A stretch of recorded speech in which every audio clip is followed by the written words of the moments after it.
बिस्मिल्लाहिर्रहमानिर्रहीम। मेरा लुफ़्ज़ अल्हम्दुलिल्लाह वस्सलातु अला रसूलिल्लाह। आज से 3 साल पहले मैंने नूरुल वार कुछ पढ़ाई थी।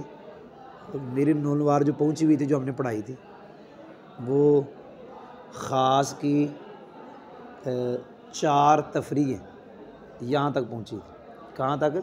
ख़ास की 4 तफरीह। हाँ, ख़ास तफरीह ख़त्म हो गई और आगे सवाल जवाब। इमाम शाफ़ी का हनाफ के ऊपर सवाल होता है, उसका जवाब देते हैं, फिर आगे एक सवाल होता है, उसका जवाब देते हैं, फिर 3 तफरीह पढ़ते हैं।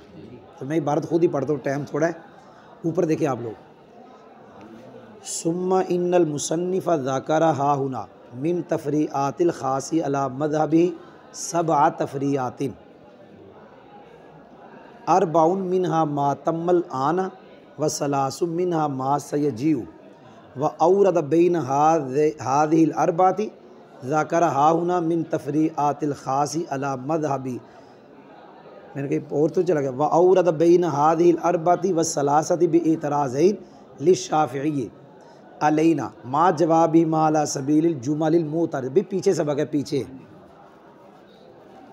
चले। मुझे देखो, ये जो मैंने इबारत पढ़ी है सुम्मा से लेकर अला सबीलिल जुमलिल मुतरिद, इस इबारत के अंदर इसने सिर्फ रबत बयान किया, माँ बाद का माँ कबल के साथ। वो रबत ये मैंने ज़ुबानी पहले कह दिया कि मुसन्निफ़ ने यहाँ ख़ास की तफरीयात में से 4 तफरीयात, उल्ट कह दिया, ख़ास की तफरीयात में से 7 तफरीयात अपने मज़हब पर। कौन सा मज़हब?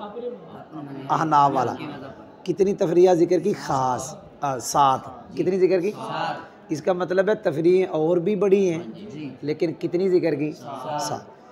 अरबाउन मिनहा मा तम्मल आन, 7 में से 4 तो वो है जो अब तक पूरी हो गई। 7 में से 4 और 3 उनमें से वो हैं जो अनकरीब आएगी। अभी 7 पढ़ ली थी, 3 आनी थी। औरादा, मुसन्निफ़ ने उन 4 के दरमियान और 3 के दरमियान 2 इमाम शाफ़ी के हमारे ऊपर जो इतराज़ है उनको वारद किया, उनके जवाबों समेत, उनके और ये जो उसने वारद किया 2 इतराज़ और उनके साथ जवाब, ये किस तौर पे वारद किया, बयान किया? जुमला मोतारिज़ा के तौर पर। भाई समझ आई? ऊपर देखे, मैं सिर्फ तर्जमा करूँगा, ऊपर देखना। फिर बेशक मुसन्निफ़ ने यहाँ पे ख़ास की तफरीयात में से अपने मज़हब पर 7 तफरीयात को जिक्र किया। उन 7 में से 4 वो हैं जो अब तक मुकम्मल हो गई और 7 में से 3 वो हैं जो अन करीब आएंगे। और मुसन्निफ़ ने उन 4 के दरमियान और 3 के इमाम शाफ़ी के हमारे ऊपर 2 एतराज़ वारद किए, उन 2 एतराज़ों के जवाब के साथ। और ये जो वारद किए हैं किस तौर पे? जुमलाए मोतारिज़ा के तौर पर। समझ आ गई जी? आगे पढ़ने लगाओ।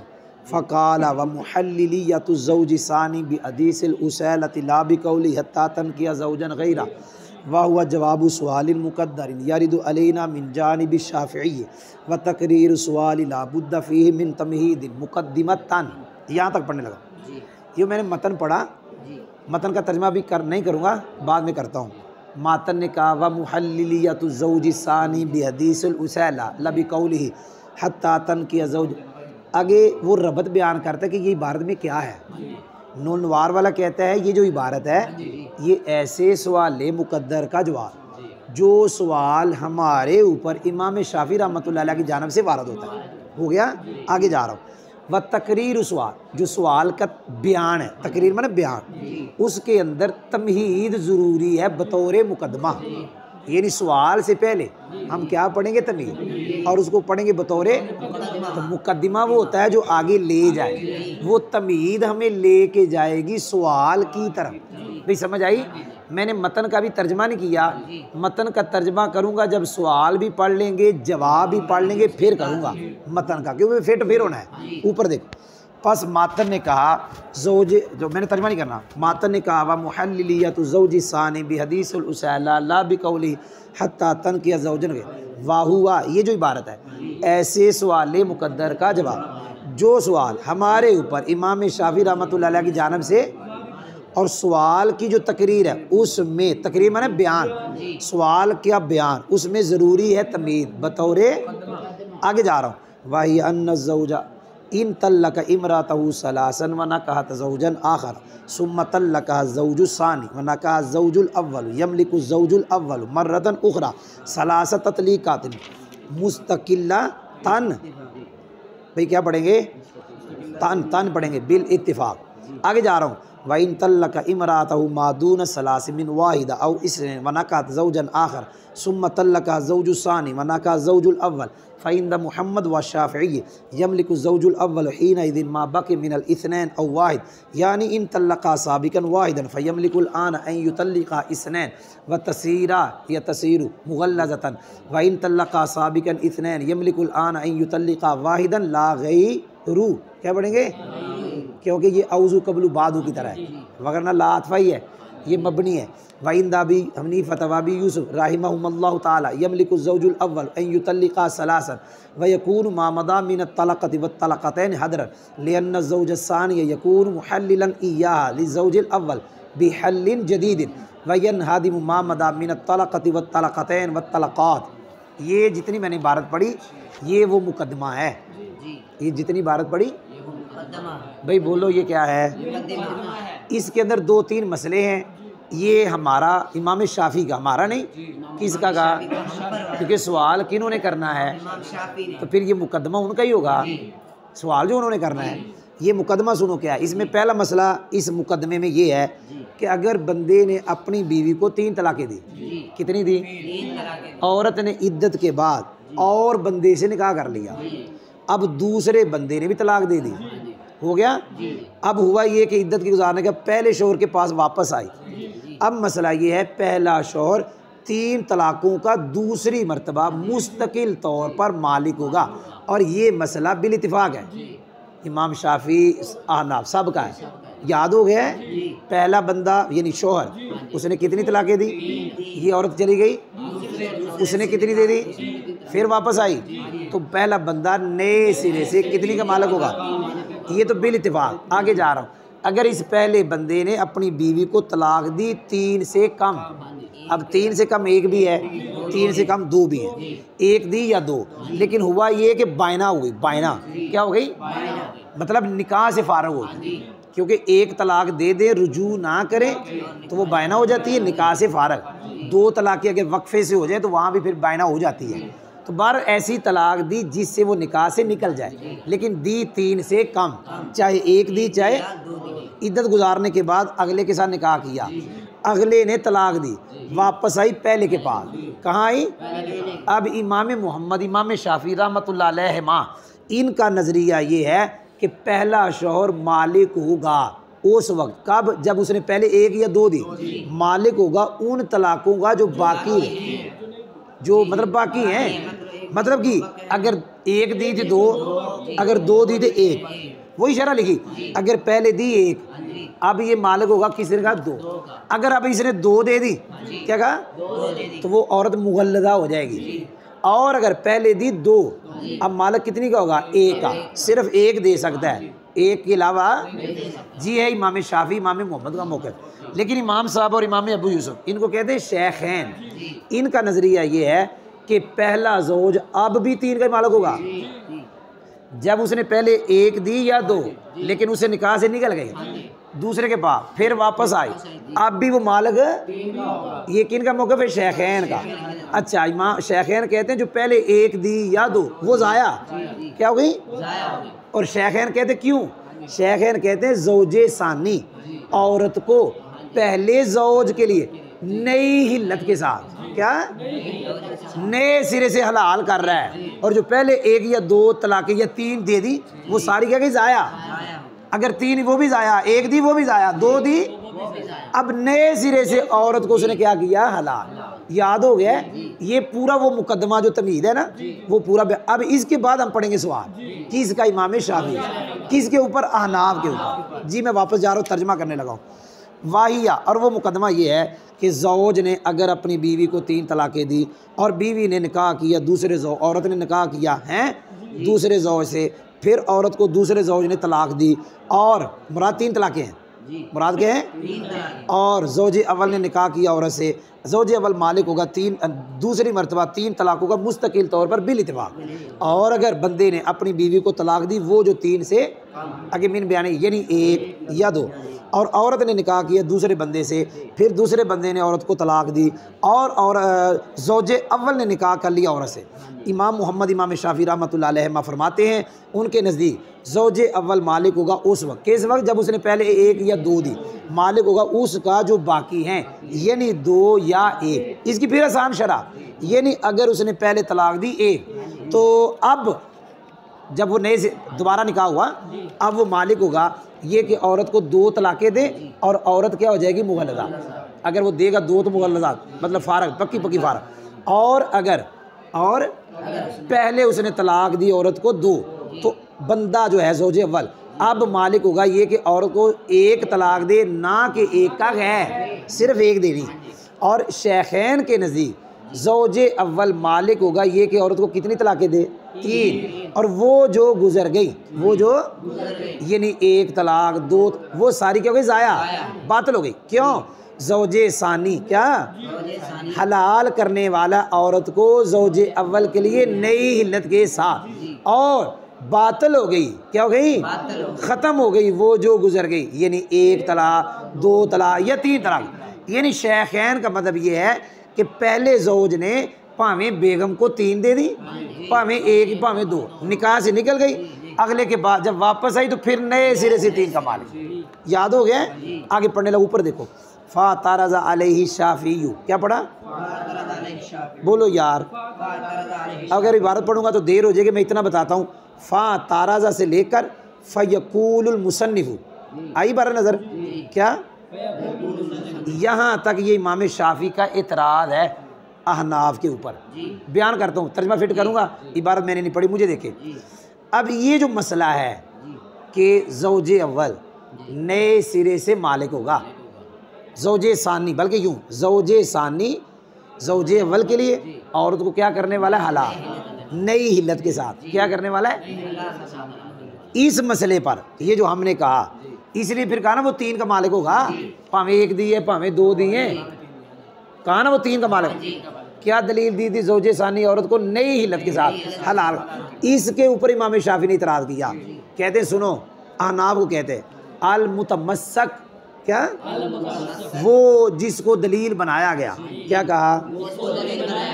फ़ी हाज़ल बाब, इस बाब में कि नए हिल्लत के साथ हलाल कर, ज़ौजे सानी नई हिल्लत के साथ औरत को पहले बंदे के लिए ये हलाल करना, इसमें जो मुतमस्सक है वो है अल्लाह का फरमान, फ़इन तल्लका फ़ला तहिल्लु लहु मिन बादु हत्ता तनकिह ज़ौजन गैरह। इमाम शाफी कहते हैं इस आयत में जो हत्ता है, क्या ये हत्ता ख़ास है। आप ख़ुद कहते हो इसकी वजह ख़ास माना मालूम के लिए, हत्ता की वजह है इंतहा वाले माने के लिए। किसके लिए? बोलो यार। अब सुनना, यहाँ हत्ता किसकी इंतहा बयान कर रहा है। इससे पहले अल्लाह ने फरमाया फ़इन तल्लका, अगर बंदे ने बीवी को 3 तलाक़ें दी, फ़ला तहिल्लु लहु, और वो औरत बंदे के लिए मिन बाद 3 के बाद, कब तक हलाल नहीं? हत्ता, हलाल ना होने का मतलब क्या? हराम। क्या मतलब है भाई? जब हलाल नहीं तो क्या है? यानी औरत बंदे के लिए भाई कहाँ समझा? कुरान से। फ़ला तहिल्लु लहु, औरत बंदे के लिए हलाल नहीं, क्या मतलब? आगे हत्ता ने उस हराम होने की इंतहा बयान की कि वो जिसने 3 तलाक़ें दी, जिसने औरत उसके लिए हराम, कहाँ तक हराम? हत्ता यहाँ तक के औरत किसी और से निकाह करे। सुनना, अब क्या समझ आया? समझ ये आया कि ज़ौजे सानी का निकाह क्या ये इंतहा है? ये क्या है? उस हुर्मत की जो गलीज़ा जो 3 तलाक़ों से साबित, वो फ़ाइन तलाक़ केड़ी तलाक़ सी? तीसरी। ते फलात औरत क्या होगी? हराम। ते केड़ी हुर्मत? गलीज़ा। केड़ी हुर्मत? बोलो यार। ओदी वो हुर्मत जेड़ी है, जेड़ी किदी वजह आई? 3 तलाक़ों की वजह। ओदी इंतहा क्या है? हत्ता। याद हो है? आगे सुनना, हत्ता के लिए क्या कहा? क्या कहा? बोलो यार। हत्ता के बाद में, यानी इस हुर्मत के ख़त्म होने के बाद कोई असर नहीं। ये जो उसने काम किया है, हत्ता ने एक काम किया, वो जो हुर्मत है उसकी इंतहा, अब उसके बाद उसके लिए कोई असर नहीं है। यानी उसने इंतहा बयान की बस, किसकी? हुर्मत की। कौन सी? वो 3 तलाकों की वजह से जो आई, उस हुर्मत की हत्ता ने क्या बयान की? इंतहा। हत्ता के लिए कोई असर नहीं। क्या कहा? फी मा बादा। क्या कहा? इन 3 तलाकों के बाद, ये नहीं कहना 3 तलाकों नहीं कहना, इस इंतहा के बाद बस एक ही काम किया। क्या? इंतहा के बाद और कुछ नहीं कर रहा। और अब सुनना मैं की कहने लगा, आओ इधर। आंदा आयत से ये समझ ना आया कि दूसरे ज़ौज के साथ जब निकाह किया तो औरत पहले के लिए हलाल नहीं लगती। ये कुरान से समझ। इमाम शाफी समझते हैं कि अहनाफ हत्ता तनकिया से साबित करते हैं कि औरत पहले के लिए हलाल है, नहीं लगती। वो कहते हैं यहाँ तो साबित ही नहीं हो रहा। अगर साबित करोगे, क्या कहते हैं? फफी हाजा। क्या कहा? वो नई हिल्लत पहले ज़ौज के लिए अगर साबित करोगे, वो जो हत्ता ख़ास है उसका जो माना है इंतहा, ये तो उसको बातिल करना हो जाएगा। क्या करना हो जाएगा? जी याद हुआ। अब आखिरी लफ्ज़ सुनना। इमाम शाफी कहते हैं जब ज़ौजे सानी, क्या कहा? हलाल करने वाला नहीं है, उस सूरत में, जिस सूरत में मुगैया है, हत्ता है इंतहा, उसकी जो मुगैया 3 तलाक़ें, जब इस सूरत में जब 3 तलाक़ें दी हैं, जब 3 तलाक़ें वहाँ पे 3 तलाक़ें मुगैया है, वहाँ पे ज़ौजे सानी का निकाह करना, ये औरत के लिए क्या निकाह कहला? ये ज़ौजे सानी। ज़ौजे सानी औरत को पहले के लिए नई हिल्लत के साथ हलाल नहीं कर रहा। ज़ौजे सानी जहाँ 3 तलाक़ें थी, तो इमाम शाफी कहते हैं उस सूरत में जहाँ 3 तलाक़ें नहीं, 3 से कम है, वहाँ बदरजा औला ज़ौजे सानी औरत को पहले की नई हिल्लत के साथ, लफ्ज़ कहना है नई हिल्लत के साथ हलाल करने वाला। भाई को समझ भी आई। ये इमाम शाफी का हमारे ऊपर क्या है? लेकिन मैंने फिर कहा इमाम शाफी ने ये समझा था कि हम उसको साबित करते हैं कुरान से, हम जवाब देंगे तो फिर पता चल जाएगा। मैं तर्जमा करने लगा हूँ। ऊपर देखो, उस मौके पर कौन सा जो शेखैन का है, कौन सा मौक़िफ़, उसके ऊपर इमाम शाफी ने इतराज़ किया बाई तौर पर कि वो जिसको दलील बनाया गया इस बाब तो बड़ा नई हिल्लत, ज़ौजे सानी नई हिल्लत साबित करेगा पहले के, इस बात वो अल्लाह का फरमान है फ़इन तल्लक़ा फ़ला तहिल्लु लहु मिन बाद हत्ता तनकिह ज़ौजन गैरा। कैसे दलील पकड़ी सुनो, इमाम शाफी कैसे इतराज़ करते कि कलमा हत्ता ऐसा लफ्ज़ ख़ास है जिसको वज़ा किया गया गायत यानी इंतहा के माना के लिए, बस समझा जा रहा है कि ज़ौजे सानी का निकाह इंतहा है उस हुर्मत गलीज़ा की जो साबित हुई 3 तलाक़ों के ज़रिए, और गायत के लिए क्या वो हत्ता जड़ा है उसके लिए कोई असर नहीं। फ़ी मा बादा, उसमें जो गायत के बाद, यानी उसने एक ही काम करना है कि इंतहा के बाद उसने एक ही काम, गायत के लिए कोई असर नहीं उसमें जो गायत के पास। नहीं समझा गया कि निकाह के बाद केड़ा निकाह दूसरा कि नई हिल्लत आई है ज़ौजे अव्वल के लिए, ये तो समझ ही नहीं आया। फ़फ़ी हाज़ा, नई हिल्लत साबित करने में क्या कहा? उस ख़ास के माना को बातिल करना है जो ख़ास हत्ता है, जो ख़ास है। अब इमाम शाफी के लफ्ज़ सुनना। इमाम शाफी फरमाते हैं जब ज़ौजे सानी हलाल करने वाला नहीं, उस सूरत में जिसमें मुगैया पाया गया, मुगैया कौन? 3 तलाक़ें, तो इमाम शाफी कहते पास उस सूरत में क्या कहा? जिसमें मुगैया नहीं, और वो क्या 3 तलाक़ों से कम। औला ये है क्या कि ज़ौजे सानी हलाल करने वाला ना हो, लेकिन नाल कहना है नई हिल्लत के साथ, वगरना हलाल तो उसने कर दिया, औरत को हलाल तो कर दिया, लेकिन कौन सा हलाल करने वाला ना हो। पास नतीजा निकला ज़ौजे सानी औरत को ज़ौजे अव्वल के लिए हलाल करने वाला नहीं है नई हिल्लत के साथ। ये कौन कह रहे हैं? इमाम शाफी। भाई समझ आई? आगे जा रहा हूँ। फ़यक़ूलुल मुसन्निफ़ु, ओ भाई खाली इशारा करो, लंबा सबक है, थक गया हूँ। फ़यक़ूलुल मुसन्निफ़, यहाँ से लेकर अब वो आखिर तक पढ़ूँगा कि सुम्मा क़ालल मुसन्निफ़, यहाँ तक जवाब पड़ेगा। मुझे देखो भाई, मातन ने जवाब दिया, क्या इमाम साहब की तरफ से इमाम शाफी को। जवाब बड़ा छोटा है कि हम जवाब देते हैं कि जो हम कहते हैं शेखैन का मज़हब कि दूसरा ज़ौज औरत को पहली के लिए हलाल करता है, नहीं, इसको हम कुरान से साबित नहीं करते। इसको हम इमाम शाफी रहमतुल्लाह अलैह माजरत के साथ, आपने इतनी सख्ती के साथ वो हमारे ऊपर इतराज़ किया, हम तो कुरान से साबित ही नहीं करते। यानी शेखैन कुरान से वो साबित करते हदीस उसैला से। किसे? अब वो क्या, वो पढ़नी कैसे साबित करते, सुनना है।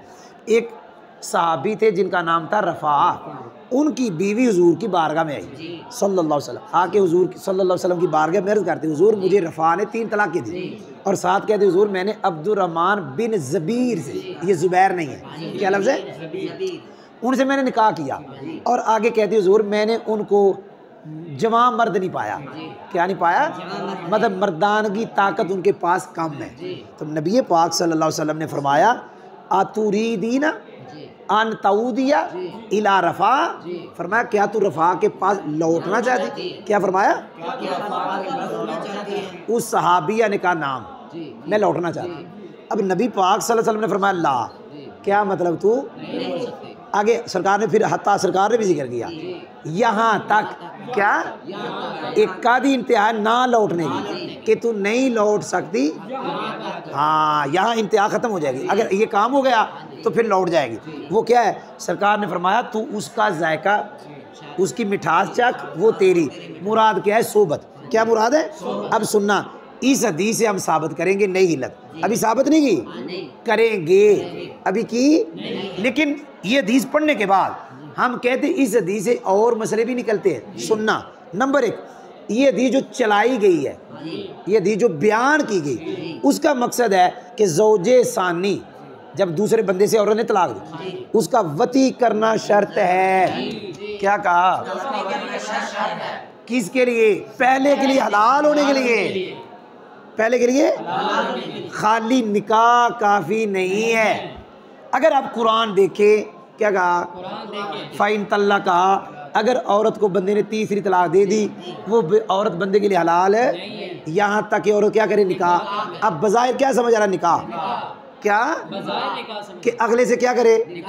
तो हत्ता यहाँ तक वो हुर्मत ख़त्म हो गई। लेकिन हदीस कह रही है नहीं, निकाह काफ़ी, कुरान की ज़ाहरी आयत से क्या समझ आ रहा है? खाली निकाह काफ़ी है, लेकिन हदीस कह रही है वती।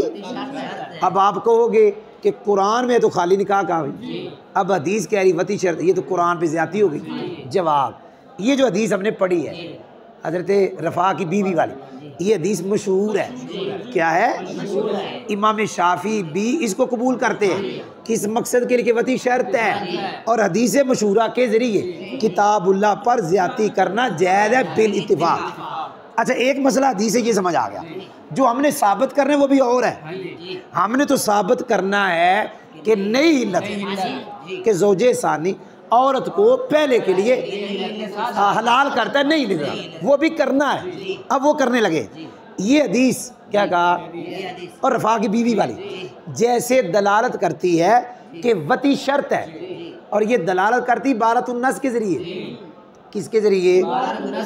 इसी तरह ये हदीस दलालत करती है ज़ौजे सानी औरत को पहले शोहर के लिए नई हिल्लत के साथ हलाल करना, लेकिन इस पे दलालत करती इशारतुन्नास के ज़रिए। एक ही बारतुन्नास, जिस मकसद के लिए हदीस चलाई गई, एक ही इशारतुन्नास, जो हदीस से समझ आ रहा है वो ये आ रहा है कि ज़ौजे सानी औरत को हलाल करेगा पहले के लिए नई हिल्लत के साथ। वो समझना कैसे? अब ये हमने समझना है, और हमारा मकसद ये है कि ये समझाओ कि ये हदीस इशारतुन्नास के ज़रिए कैसे दलालत करती है कि ज़ौजे सानी ज़ौजे अव्वल के लिए औरत को नई हिल्लत के साथ हलाल कर रहा है। ये पढ़ना है। नबी पाक सल्लल्लाहु अलैहि वसल्लम ने फरमाया था अतुरीदीना अन तऊदिया इला रफ़ा, लफ्ज़ अन तऊदिया। क्या फरमाया?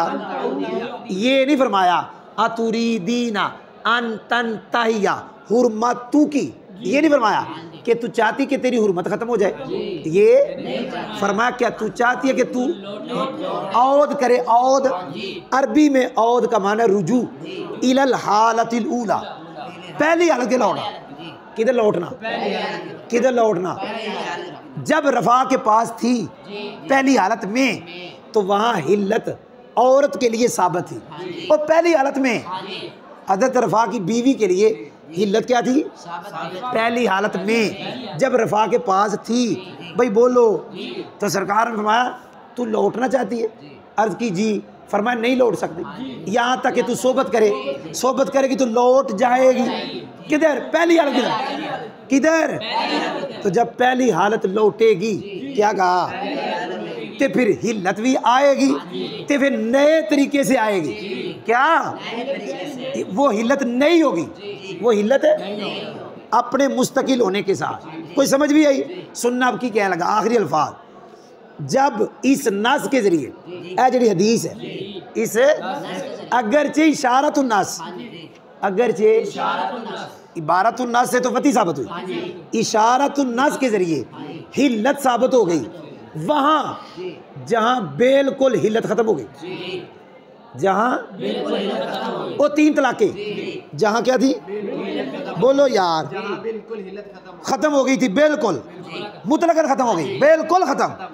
तो कहते हैं जहाँ हिल्लत नाकिस थी, क्या क्या मतलब? 3 तलाक़ों से कम है, वहाँ बदरजा औला ज़ौजे सानी वो नाकिस हिल्लत को पूरा करेगा बतरीका अकमल। वो बात जहाँ ख़त्म हो गई वहाँ नए सिरे से इसने साबित की। जहाँ थोड़ी बहुत है तो वहाँ ये ज़ौजे सानी क्या करेगा? पूरा कर दे। भाई समझ आई? सिर्फ तर्जमा करने लगाओ। कोई समझ भी आया? अब मतन का तर्जमा सुनना, मैंने जो कहा था नहीं करूँगा, सुनना। हम कहते हैं ज़ौजे सानी का हलाल करने वाला होना।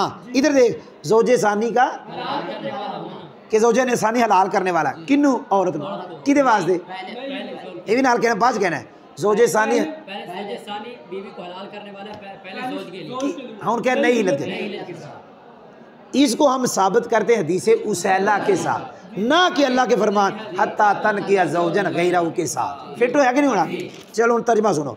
मुसन्निफ़ कहते हैं फ़ी जवाबी ही, इमाम शाफ़ी के जवाब में या सवाल के जवाब में कह लो, इमाम साहब की तरफ से क्या कहते हैं? ज़ौजे सानी का हलाल करने वाला होना औरत को ज़ौजे अव्वल के लिए, बेशक हम इसको साबित करते हैं हदीस उसैला के ज़रिए, ना कि अल्लाह के फरमान हत्ता तन किया ज़ौजन के ज़रिए, जैसा कि इमाम शाफ़ी तुमने गुमान किया, ए शवाफ़े तुमने गुमान किया। जमा का व बयानू, जवाब का बयान ये है, रफ़ा की बीवी हुज़ूर सल्लल्लाहु अलैहि वसल्लम की बारगाह में आई, अर्ज़ की कि बेशक रफ़ा ने मुझे 3 तलाक़ें दी, मैंने निकाह की अब्दुर्रहमान बिन ज़बीर के साथ, मैंने उनको नहीं पाया मगर अपने इस कपड़े के ढीला होने की तरह। तानी वो मुराद ले रही थी रफ़ा की बीवी कि मैंने उनको पाया इनीन, इनीन क्या पाया? मतलब जवां मर्द नहीं पाया। नबी पाक सल्लल्लाहु अलैहि वसल्लम ने फरमाया क्या तू चाहती है कि तू लौटे रफ़ा की तरफ? कालत, उन्होंने कहा नाम, मैं चाहती हूँ। सरकार ने फरमाया ला, तू लौट सकती, यहाँ तक कि तू चखे उसके जायके से और वो चखे तेरे। लेकिन मैंने बताया था ये आखिर में जो ता है ना, ता मैंने बताया था किल्लत के लिए कि सोबत शर्त है, भावें थोड़ी देर के लिए, मैंने भावें थोड़ी सोबत हो, सोबत शर्त है, भावें इंजाल ना हो।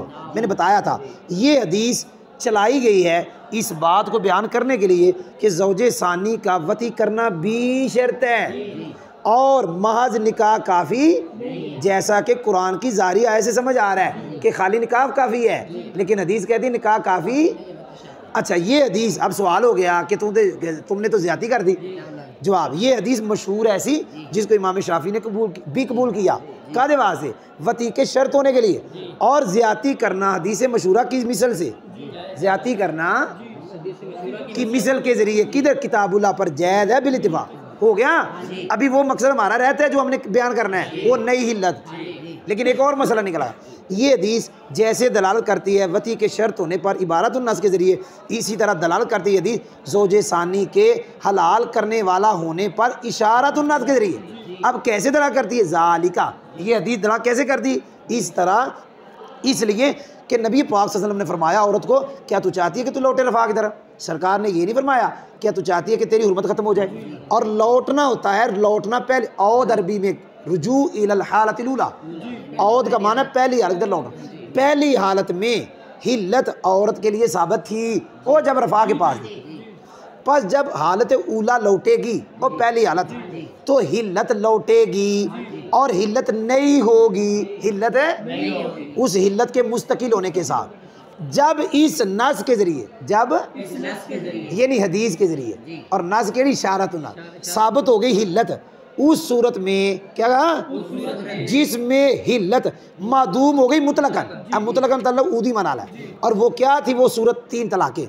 फ़ी माँ, तो उस सूरत में क्या कहा, बोलो यार, कि जिसमें आगे फ़ी अपने को काट, वो अपने को काट फ़ी ही, उस सूरत में जिसमें हिल्लत नाकिस है, जिसमें दरमियान में जुमला मोतर, और वो सूरत वो है कि जो तलाक 3 से कम है। उस सूरत में जिसमें हिल्लत नाकिस है, औला ये है मुब्तदाई, औला के ज़ौजे सानी पूरा करने वाला हो हिल्ले नाकिस को बतरीक़ाए अकमल। अल्हम्दुलिल्लाह, समझ आ गई जी।